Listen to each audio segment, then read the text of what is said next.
Bonjour, donc on se retrouve aujourd'hui pour la suite du tuto consacré à Predator, le rack extension développé par Rob Papen. Et ici sera question de la section des modulations ainsi que de la matrice. Alors, ici on retrouvera deux enveloppes, une et deux. On va retrouver deux LFO, 1 et 2, avec une matrice qui comprend ici 5 compartiments. En gros, on a une source de modulation avec une destination, c'est-à-dire le paramètre qui devra être modulé. On pourra utiliser un LFO, par exemple, pour moduler le panoramique ou un oscillateur. AMT ici, c'est le mount, c'est-à-dire c'est la dose, la dose de modulation qu'on va injecter. On a toujours ici, par exemple, sur les deux enveloppes, les courbes ADSR avec le fade, hein, comme on l'a déjà expliqué. Je vous renvoie sur le tuto consacré au filtre. Sauf qu'ici, on a en plus le vel time pour velocity time. C'est la façon dont l'enveloppe va réagir par rapport à la vélocité. Si on a des valeurs positives, le temps de l'enveloppe se raccourcit pour des vitesses en fait plus élevées.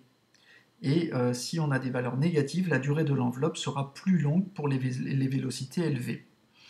Ici, on a le KT time, hein, le key tracking. Donc là, ici, il va nous permettre, on va contrôler l'enveloppe par rapport aux notes jouées. Si on a des valeurs positives, le temps de l'enveloppe se raccourcit avec les notes les plus aiguës et il sera plus long si les valeurs sont négatives. Ici, on a la section 5 ici de synchronisation, aussi bien sur l'enveloppe hein, que sur le LFO, pour synchroniser l'enveloppe par rapport au tempo de la session. Pour les LFO 1 et 2, ça ne change pas trop d'avant, on retrouve les mêmes paramètres de réglage, hein, comme j'ai expliqué dans la section filtre, ici avec les formes d'ondes, avec le mode de jeu, hein, ça je ne répéterai pas, on l'a déjà vu dans cette section filtre, avec la vitesse pour permettre de jouer sur la vitesse du LFO. Ici on a la matrice, donc alors, ici on a les sources, enveloppe 1, enveloppe 2, enveloppe 1, enveloppe 2, et on peut indiquer directement la destination. Là, on a comme source LFO1 ou LFO2, on règle les paramètres de source ici, et la destination, on la choisit ici. Et ici, on choisit ce qu'on veut, c'est-à-dire n'importe quelle source pour aller moduler n'importe quel paramètre. On peut prendre un exemple ici, on fait un module initialisé, on va prendre, je sais pas, un saut ici, un square.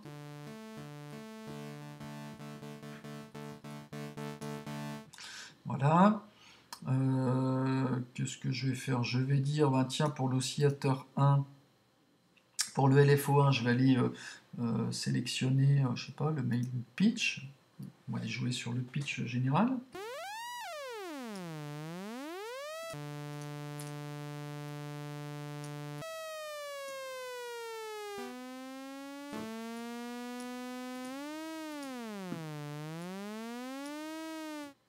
Ok, et le deuxième LFO, je vais lui dire, ben tiens, tu vas aller me chercher, je sais pas, semi 2.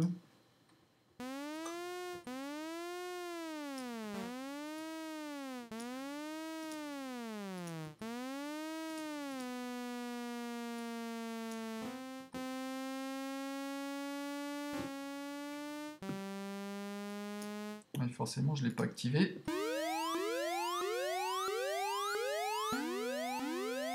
Donc là, ici, le LFO1 va jouer sur la hauteur générale du pitch, hein, sur la hauteur, et le LFO2, lui, va jouer sur le semi de l'oscillateur 2. Hein, ce qui ne fonctionnait pas tout à l'heure parce qu'évidemment, je ne l'avais pas activé. J'ai affecté un paramètre de destination sur un oscillateur qui n'existe, enfin, qui n'est pas activé. Donc là, ici, je l'active, effectivement, on l'entend mieux. Après, je peux dire, bah, tiens, à la molette de modulation, je peux affecter, par exemple, le filtre de coupure ici. Alors, filtre de fréquence. il est en bypass.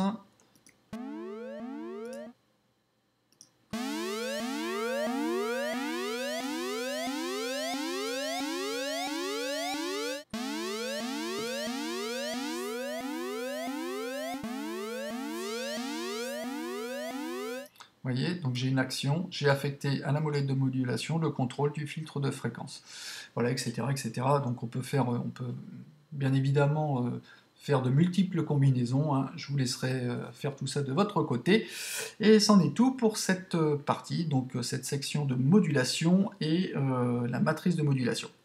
Bon ben, je vous dis à bientôt pour un nouveau tuto. Allez, ciao ciao!